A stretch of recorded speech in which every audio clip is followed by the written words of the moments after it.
Aduh, tapi 2020 kemarin saya sempat hadir di World Economic Forum di Davos di Swiss. Oke, wow. Canberra. Ya, kita mewakili Sigi. Tunggu, aku masih mau cerita. Oke, udah cerita. Oke, nggak pernah ini ya, pernah jadi wartawan Los Angeles Times. Pernah. Sepertinya Bang Oki dulu berseberangan gitu dengan dengan pemerintahan gitu ya. Aku lahir dari ayah yang juru rundinggam dulunya. Oke, Ya, luar biasa. Jadi kan, Almarhum Pak Sofian Ibrahim Diba ya. iya, oke. Papa. Kita kalau yang hidup di era konflik, Iya. pasti kita akan terbawa-bawa tuh. Istriku nonton. Assalamualaikum warahmatullahi wabarakatuh. Halo anak muda Bansigom Dunia. Hari ini kami memperkenalkan podcast yang luar biasa. Nama podcastnya Podcast DOS. Tapi sebelum acara kita mulai, please like, share ke teman-temanmu dan subscribe. Makasih dengku. Dan tujuan kami buat podcast perdana ini adalah kami ingin agar anak-anak muda ini terinspirasi oleh anak-anak muda Aceh yang sudah sukses di dalam dan di luar negeri. Oke? Jadi tamu-tamu kita ini terdiri dari selebgram nantinya ya, selebgram, terus pengusaha, wirausaha. Pokoknya ini kami tujukan untuk kalian-kalian yang pada ngapain aku hidupnya gini-gini aja, hidup aku nggak jalan-jalan gitu. Oke? Insya Allah ini akan menginspirasi kita semua. Dan tamu pertama kita ini adalah orang yang sangat spesial. Dia ini luar biasa ini politikus, mantan politikus. Dia juga mantan wartawan dalam dan luar negeri, fotografer. Terus juga terakhir dia ini pegawai di BKPM. Itu adalah, nanti kita jadi dengarkan dari beliau langsung ya. Oke, siapa dia? Bang Oki. Bang Dos. Oke. Ini karena podcast pertama Bang Oki. Kita harus seru di sini. Oh iya. Oke. Ini jadi Bang Oki ini udah kamu kenalin diri kamu sendiri. Tapi aku jadi malu sebenarnya karena si Dos menyebutnya menginspirasi. Oke lah. Sebenarnya kan belum sukses nih, tapi ya udah kita share aja ya. Kita mau cerita-cerita aja nih di podcast ini. Iya kan? Gak apa-apa ya? Oke. Mau cerita-cerita aja ya? Oke. Jadi, please introduce about yourself, Oki. Oke. Sekarang apa sih, siapa sih namanya dulu, terus dari apa kegiatan sehari-harinya? Silakan Bang Oki. Oke, jadi nama aku Oki Tiba. Dan sekarang aku kerja di Kementerian Investasi namanya. Wow. Atau BKPM. Itu kantornya di? Badan Koordinasi Penanaman Modal, kantornya di Jakarta. Wow, keren. Jadi ini satu kementerian, institusi pemerintah yang memberikan yang mengurusi semua hal yang menyangkut dengan investasi, investasi langsung ya. Jadi kalau disebut investasi itu kayak orang buka usaha gitu, semua hal. Tapi skalanya skala nasional atau internasional? Yang berkaitan dengan Indonesia. Jadi baik itu investasi asing yang masuk ke Indonesia, misalnya orang mau bikin usaha di Indonesia, atau juga investasi Indonesia ke luar negeri gitu misalnya. Tapi ya melalui kantor Bang Oki di BKPM. Jakarta. Oke. Begitu loh. Kok bisa Bang Oki jadi PNS di situ? Sulit nggak jadi PNS itu? Dan apa aja kegiatan di apa? Sepertinya saya lihat Bang Oki nih di Instagramnya itu keliling ke Australia, ke mana-mana, sepertinya sangat seru. Jadi PNS di situ ya? Nggak, sebenarnya gini, kalau di BKPM ini karena dia mengurusinya dari awal sampai akhir yang berkaitan dengan investasi, makanya ada kaitannya sama negara-negara luar gitu. Jadi seru, ya? Karena mengurusi investasinya mulai dari promosinya, mulai dari perencanaan, perbaikan iklim, iklim investasi, kemudian promosi, kemudian kerjasamanya, kemudian pengawasan investasi. Jadi memang panjang semuanya. Nah, kalau terkait sama kegiatan di luar negeri biasanya sih akan berkaitan dengan promosinya atau kerjasamanya Indonesia dengan negara lain terkait investasi. Oke. Terus negara mana aja nih yang udah Bang Oki kunjungi nih? Negara ya? Negara ya macam-macam. Jadi kalau yang Gini banyaknya lupa ya? Nggak banyak juga sih, malu juga kalau kita bilang banyak. Tapi di tahun 2020 kemarin, 2020 itu adalah tahun di mana COVID mulai merebak di seluruh dunia.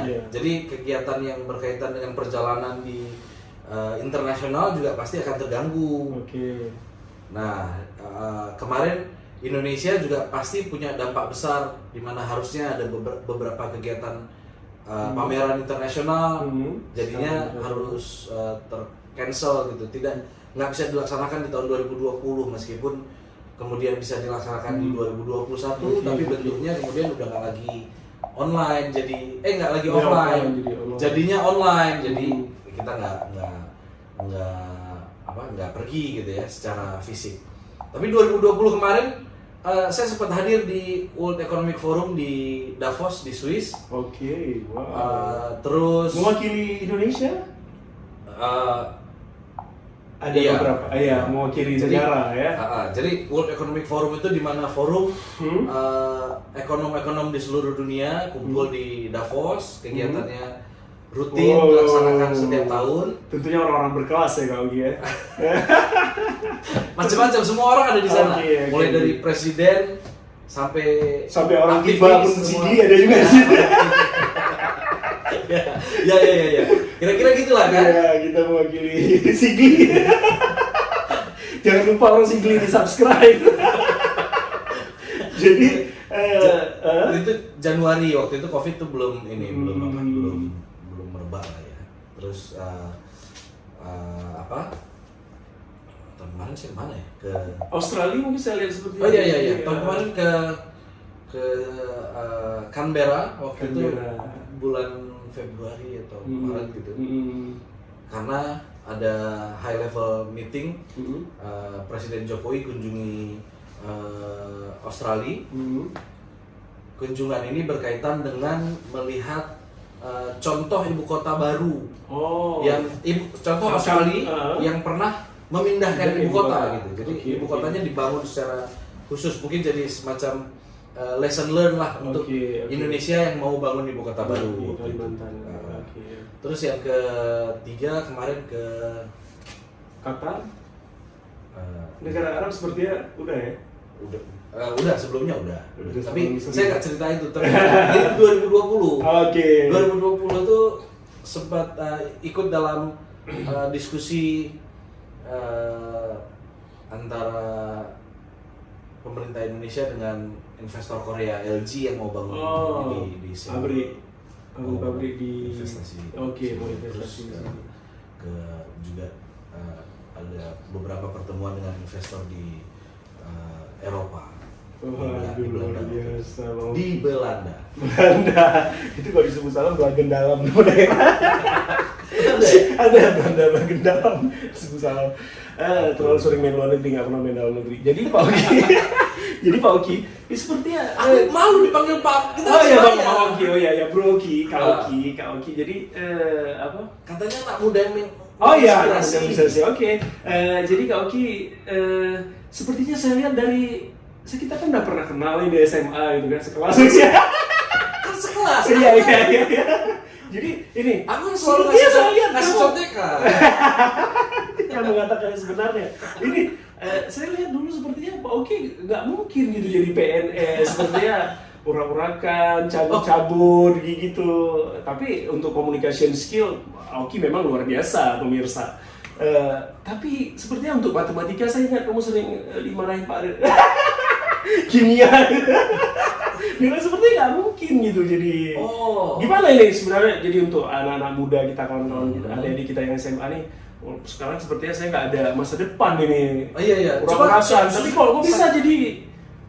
Aku sendiri nggak merasa bahwa aku harus mempromosikan PNS, karena menurut aku yang harus dipromosi itu sebenarnya ini orang-orang yang mau bangun bisnis gitu. Jadi kalau PNS nih pasti pekerjaan yang udah terstruktur, udah pasti kita memang nggak akan punya pendapatan yang terlalu besar, tapi ya oke lah buat hidup gitu kan, nggak kesusahan. Untuk hidup di Jakarta juga oke dengan biaya untuk hidup di Jakarta juga oke. Cukup mencukupi. Mungkin nggak akan kalau kita bilang kaya tuh kayak Sandiaga Uno mungkin ya. Mungkin nggak akan sampai ke level-level itu lah ya. Itu harusnya di pengusaha. Jadi kalau di masa SMA, buat teman-teman yang nonton ini masih SMA, jadi PNS tuh oke. Jadi apa? Jadi pengusaha juga oke, jadi selebgram juga oke. Lebih oke untuk masa karena ke depan dunia semakin berubah ya untuk mencari penghasilan ya. Dengan berbagai macam cara seperti jadi YouTuber, vlogger dan podcast kita ini. Jadi dulu waktu SMA juga aku nggak pernah berpikir akan jadi pegawai negeri. Sepertinya nggak. Dulu aku pengen jadi fotografer profesional, dan atau jadi model gitu kan. Kita sadar sama enggak bagus sama good sama looking. Tapi sama proporsional good looking juga akan dikalahkan dengan good money ya. Oke, ini Oki. Tunggu, aku masih mau cerita. Oki, udah cerita. Sabar dulu ya. Sabar, oke. Nah, waktu SMA tuh nggak pernah menyangka juga bakal jadi pegawai negeri. Dulunya SMA berapa? SMA 3. SMA 3 Banda Aceh. Aku lulus tahun 2001, kita kan satu kelas. Jadi pengennya jadi pengen kerja bebas lah, freelance. Nggak ada atasan, nggak ada tekanan, nggak suka gitu ya. Ternyata aku bukan tipikal yang bisa hidup kayak gitu. Karena itu butuh motivasi yang sangat besar. Karena kalau kita malas ya kita nggak akan jadi apa-apa. Menghasilkan, sedangkan biaya kebutuhan hidup untuk nafkahin keluarga ya. Biaya happy juga tinggi kan. Ya, itu yang paling besar sebenarnya. Jadi pada akhirnya atau gini, waktu tsunami pun sempat ada kerjaan yang keren waktu itu. Iya. Jadi UNICEF? Iya, di UNICEF, kerja di NGO tuh keren. Oke. Translator juga ya dulu ya. Macam-macam lah. Pokoknya kerja di dunia NGO lah. Iya. Pakai apa? Terus kalau Oki juga pernah jadi wartawan Los Angeles Times. Pernah. Terus kontributor Kyoto apa Kyoto? Jepang ya? Pernah tuh. Nggak pernah, itu salah dengan orang lain. Jadi pernah jadi fotografer profesional yang hasil fotonya itu dipakai oleh orang luar negeri. Terus jadi translator juga, terus jadi wartawan juga ya. Semua kita kerja gitu. Namanya pekerja freelance juga ya. Semua kita mau kerja. Tapi menghasilkan waktu itu ya. Oke. Cuma sesudah ada di dunia pasca tsunami yang udah sangat berubah, di mana NGO udah pergi, nah kesempatan untuk bisa dapat pekerjaan yang oke gitu, yang mencukupi juga berkurang kan di Aceh, dan kebutuhan tetap sama. Akhirnya ada satu peluang untuk menjadi pegawai negeri. Ya udah, aku ikut aja seleksinya. Waktu itu juga sistemnya udah udah melalui computer assisted test itu, CAT, di mana orang melakukan registrasi, tesnya pakai sistem berbasis komputer. Hasilnya kita bisa tahu saat itu juga, dan real time. Jadi kita bisa tahu kelulusan kita untuk tahapan itu di saat yang sama. Jadi itu juga sesuatu yang menurut aku membuat dunia PNS sekarang memang berbeda. Jadi orang tuh nggak lagi pakai orang dalam lah buat lulus. Lebih murni. Jadi menurut aku bahkan waktu aku apply pun di kantor aku yang sekarang, aku nggak kenal sama sekali sebenarnya sama satu orang pun di dalam itu. Dan ada beberapa orang aja di dalam. Ada satu teman SMA, tapi aku juga baru tahu setelah aku masuk, ada teman SMA aku di sini. Jadi 2 orang Aceh dari sekian ratus pegawai di situ ya? Kalau yang berdarah Aceh mungkin ada beberapa, tapi yang besar aku kenal sana, ya? sebagai orang yang besar lahir di Banda Aceh itu aku ada sama satu lagi Dr. Iqbal Hasan, teman sekolah kita, teman SMA 3 angkatan kita. Nanti kita undang ya, insya Allah kapan-kapan. Jadi ini Bang Oki ini, sorry ya Bang Oki ya, saya sepertinya kan kenal Bang Oki udah lama nih. Sepertinya Bang Oki dulu berseberangan gitu dengan dengan pemerintahan gitu ya. Sepertinya dulu gabung di salah satu partai lokal yang sebelumnya sepertinya memberontak. Kenapa tiba-tiba? Tiba-tiba bisa berubah menjadi pemerintahan gitu? Harus dibedain dulu yang pertama, karena aku lahir dari ayah yang juru rundinggam dulunya. Oke, ya kan? luar biasa. Jadi almarhum Pak Sofyan Ibrahim Tiba ya? Iya, almarhum Papa itu Sofyan Ibrahim Tiba, juru rundinggam. Politikus juga ya? Iya, politisi. Dosen. Tapi yang mungkin yang diingat terakhir adalah sebagai perundinggam lah. Sampai akhirnya beliau ditahan di LP Kedah dan meninggal waktu tsunami di Tidak dipenjarakan di Jakarta waktu itu ya? Enggak sempat dipindah karena kondisi kesehatan. Karena kesehatan di sini, terus tsunami menerjang penjara, disitulah beliau meninggal.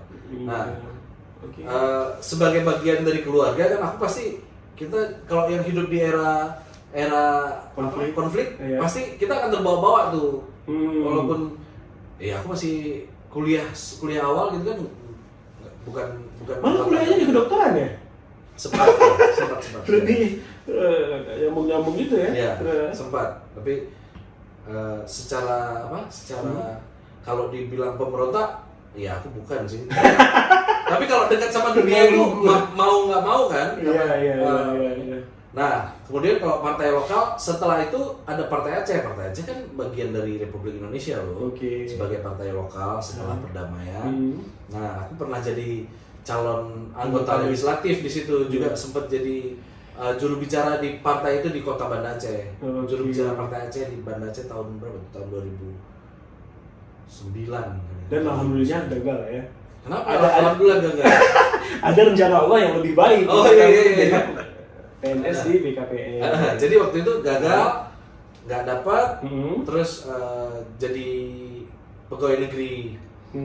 Dan ternyata, setelah masuk ke dunia pegawai negeri ini ternyata juga udah banyak yang bekerja secara profesional loh. Jadi kerjaannya serius gitu ya, dan bagus. Gimana, masih mau nanya kan? Bacamu. Ada ini netizen pada tanya ini doang. Terus apa pertanyaannya? Pertanyaannya gini Yogi. Itu apa?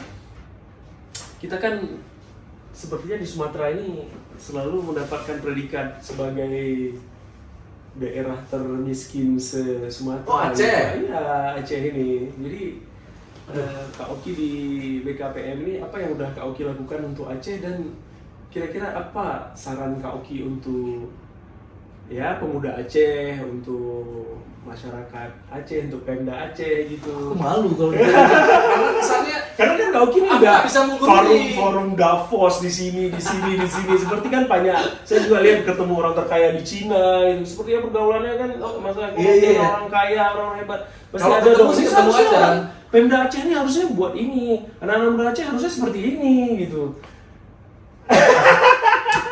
Apa kira-kira yang harus dilakukan oleh anak-anak muda Aceh dan pemerintah Aceh gitu, untuk janganlah kita tiap tahun di saat dana otsus 48 triliun tapi kita miskin. Pemerintah Aceh udah jago lah itu. Udah jago ya. Kalau kita ini kesannya aku kayak mau guru. Mereka lebih jago lah. Atau mau kembali lagi ke politik gitu. Jadi gimana Pak Ogi? Kira-kira apa yang harus dilakukan anak-anak muda Aceh ini Pak Ogi? Jangan lagi anak-anak muda Aceh itu jangan lagi jadi daerah termiskin lah. Anak muda kan pasti jadi perlu sumbangsi mereka gitu. Banyak loh yang kaya-kaya di sini, yang masih muda dan menginspirasi. Iya. Soalnya kemarin kan aku sempet jalan tuh keliling. Lihat rumah juga, wah di sekitar belakang sekitar Batoh sana di dekat-dekat terminal tuh. Wah, gila ya rumah gede-gede ya. Besar-besar dan katanya pemiliknya juga anak-anak muda. Yang usia-usia kita lah. Kalau kita masih ngerasa muda. Contohnya siapa? Banyak yang itu. Dan aku pikir ternyata kalau dibilang sebagai daerah termiskin, apa benar atau enggak ya? Tapi paling enggak ternyata aku lihat anak-anak muda tuh punya banyak juga anak-anak muda yang bagus gitu, bisa menghasilkan ekonomi bagus. Ada yang katanya YouTuber dapat cuan gede dari YouTube. Banyak selebgram yang udah bisa jualan macam-macam. Itu kan menunjukkan ternyata walaupun katanya daerah termiskin, orang-orangnya juga, tapi sebenarnya banyak juga yang berhasil. Ya, tapi mungkin aku nggak begitu ikuti gimana cara menghitung satu kriteria daerah sebagai BPS itu ya, daerah termiskinnya.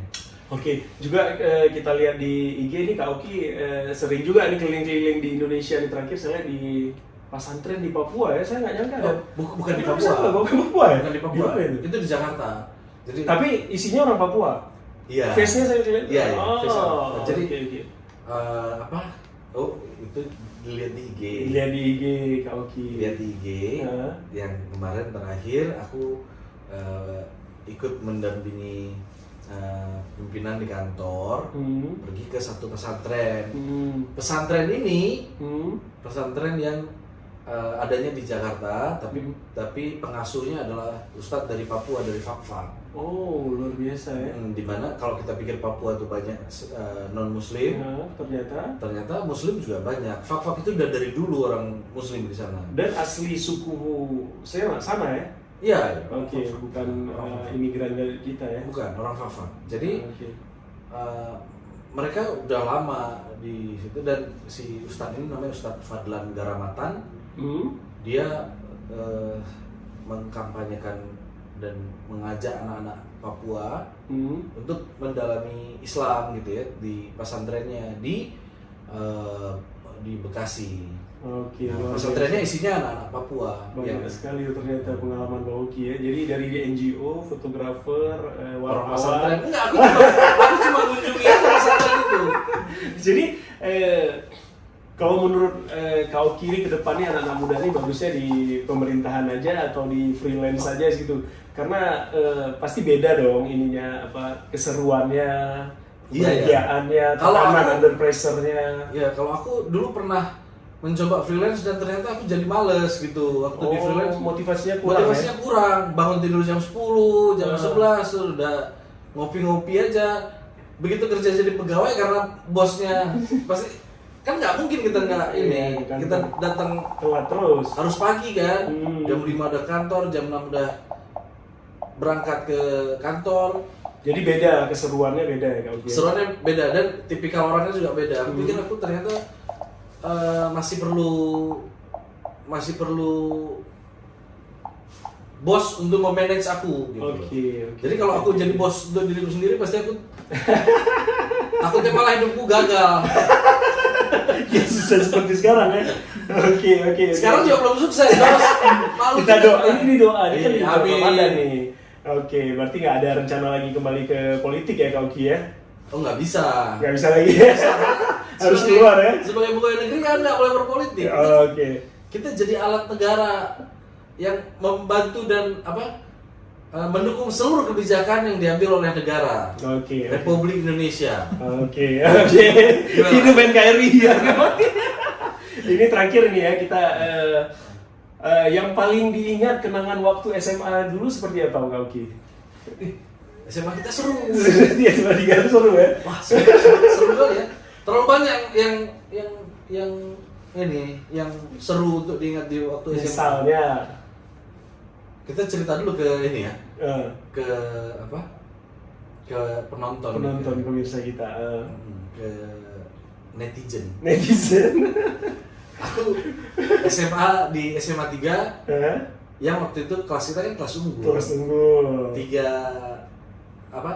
tahun kita sekolah pagi, 3 tahun kita sekolah sore kan? Iya. Jadi kita sekolah kira-kira totalnya bersama-sama temen itu 6 tahun. karena 3 tahun pagi, 3 tahun sore. Iya, jadi udah pagi jam 8. Sekarang istilahnya boarding school ya? Enggak, boarding sampai malam ya? Kalau boarding nginap, bukan sampai malam. Dulu mereka 9 tahun itu. Pagi siang malam. Oke, terus? Kita kan jam 8 pagi sampai jam 2 siang. Terus jam 3 kita masuk sekolah lagi kan? Sampai jam 5 ya? Sampai jam 6. Oh, jam 6. Sorry, jam 5. Jam 5 awal setengah. kita cabut, terus? Jam 5 setengah. Jadi ada 6 tahun lah kita sekolah, pagi 3 tahun, sore 3 tahun. Terlalu banyak yang harus kita bilang seru, ya kan? Teman-teman kita udah jadi orang tuh, si Tejar udah jadi anggota DPRA. Oke, ya kan? Tejar mantan bapaknya DPR RI. Apa? Menpan RB. Iya, bukan mantan bapak. Masih bapaknya tuh. Kan bapaknya masih hidup. Iya. Seumur hidup. Tezar Aswar. Iya, Tezar Aswar. Anaknya Pak Aswar. Kan masih mantan hidup. gubernur maksud saya. Iya, kakeknya juga mantan gubernur. Itu memang darah biru tuh, sukses terus gitu. Tezar, terus Rido. Ipar gue. Terus maksudnya ini acara ipar lo. Yang udah jadi manajer di Pupuk Indonesia Energy kan. Di Jakarta juga ya? Iya, oke banget. Oh iya. Terus ganteng lagi orangnya ya? Teman-teman yang udah jadi dokter spesialis kan banyak. Misalkan? Di SMA 3 kan? Ya kayak si Dewi. Oh, Dewi, owner Harapan Bunda. Oke. Kan ada beberapa sih yang udah jadi Fiona. Oke. Fiona juga udah buka apa? Klinik. Buka apa ya? Sebagai dokter gizi kayaknya dia buka ini, buka tempat. Nanti kita undang aja deh. Iya. Banyak lah. Terlalu banyak yang sukses. Amin. Yang inspirasi adik-adik kita ya. Kayak Bang Dos, ya kan? Pegawai negeri, pajak, yang juga developer. Amin, beli air rumah saya. Oke. Berapa rumah yang belum laku? Ada sekitar 20. Iya. Itu menunjukkan dia sukses. Iya, amin. Bayangkan 20 rumah belum laku, dia masih ketawa-tawa. Jadi bagi saya itu karena saya punya prinsip kalau kita bisnisnya jangan menggunakan sesuai kemampuan, jangan berlebihan. Maksud saya jangan pinjam uang bank itu. Kalau bisa sih jangan pinjam uang bank. Ya. Aduh. Karena nanti gini kalau begitu penjualan tidak ada, kita juga tidak terlalu pusing. Tapi kalau seandainya penjualan tidak ada, kita ada minjam uang, kan kita harus tetap bayar cicilan gitu. Karena kan lagi COVID gini kan, ini PNS TNI Polri aja yang bisa ngambil kredit kan. Iya, swasta dibatasi. Pemerintah juga bikin relaksasi loh untuk bayar kredit kalau usaha. Iya sih sebenarnya. Bukan anti riba ya? Enggak ya, kalau bisa sih jangan. Karena saya sudah trauma dengan begitu saya pinjam terus bisnis saya nggak lancar, saya harus tetap bayar cicilan, akhirnya kacau. Artinya manajemennya harus diperbaiki. Iya, kalau siap. Karena aku harus mengompori orang untuk membesarkan usahanya, salah satunya dengan menggunakan fasilitas yang dikasih. Apalagi kita alhamdulillah sudah LKS semua, lembaga keuangan syariah, udah bebas riba lah ya. Oh iya. Oke. Tapi yang penting di manage dengan bagus, pinjaman nggak apa-apa menurut aku ya. Ini kan banyak di bank-bank syariah yang mau bantu untuk pengusaha-pengusaha yang mulai dari kecil supaya bisa dapat akses permodalan, tapi syaratnya dimudahkan, membesarkan usahanya. Syaratnya dimudahkan ya. Iya harusnya. Pedagang-pedagang kecil ya. Oke. Ini kita luas kan pembicaraan kita. Luas sudah kemana-mana karena kamu sangat menginspirasi Kak Oki. Kita udah kayak ahli segala ya. Ahli segala. Oke. Ini terakhir kita, saya mau tanya ini terakhir ini dari netizen kita juga nih. Kapan terakhir kali istri bilang I love you untuk Kak Oki? Gak pernah. Gak pernah aja, tapi beranak dua ya. Mungkin wanita juga gengsi ya untuk mengungkapkan cintanya ya. Oh, masuk ke ranah pribadi. Malu juga kita bos. Iya, kita kan nggak cuma sukses di ekonomi, tapi sukses di rumah tangga juga. Oh iya. Harusnya kan itu. Iya. Iya. Iya kan? Kalau terakhir Gak, bilang I love you ya. Istri kaki. Gak Begitu pernah. kasih uang jajan. Gak pernah kasih uang jajan. Karena di Jakarta belanja jajan pasti banyak godaan ya kaki ya. Iya. Gak cukup duitnya dari sana. Oke, ini kita langsung masuk ke challenge ya. Ini udah berapa menit sih sebenarnya? 30 menit. Oke, ini kita Siapa langsung menonton kita 30 menit? Kita bicara nih guys. Oke, ada nanti. Tenang aja Gogi. Ini challenge saya terakhir ya, pertanyaan tanpa jawaban. Tanpa apa? Tanpa alasan. Pilih keluarga atau tugas ke luar negeri? Istriku nonton bos. Keluarga aja lah. Iya, keluarga aja. Ini jawaban tidak sebenarnya ya. Pilih IG atau TikTok? IG. IG, oke. Stay at Jakarta atau Banda Aceh? Jakarta. Jakarta lagi seru ya. Chinese atau Arabian? Cewek. Semuanya. Chinese. Oke, terima kasih Kak Oki. Kita udah nggak terasa 30 menit dan Lebih 30 menit. lebih 30 menit dan kami berharap adik-adik, abang-abang, kakak-kakak semua menjadi menonton channel kita dan subscribe, like, share ke teman-teman kamu dan kami juga ingin komentar-komentar positifnya dan mungkin ada tamu-tamu yang kalian harapkan ingin tampil di podcast kami. Tulis di bawahnya, insya Allah kami akan mengundang dan gak usah mahal-mahal bayarannya. Bos, aku nggak dibayar bos. Kak Oki udah kaya nggak usah dibayar. Atau aku dibayar. Nanti aja. Oke, kalau banyak yang view dapat duit, share ya. Ya siap. Boleh ya? Boleh Kak Oki. Ya udah, nanti aku bantu lah kalau gitu, aku share juga ke teman-teman. Oke. Biar banyak nonton. Siap. Terima kasih Kak Oki. Sampai Ya. jumpa lagi kapan-kapan di Jakarta dan Banda Aceh.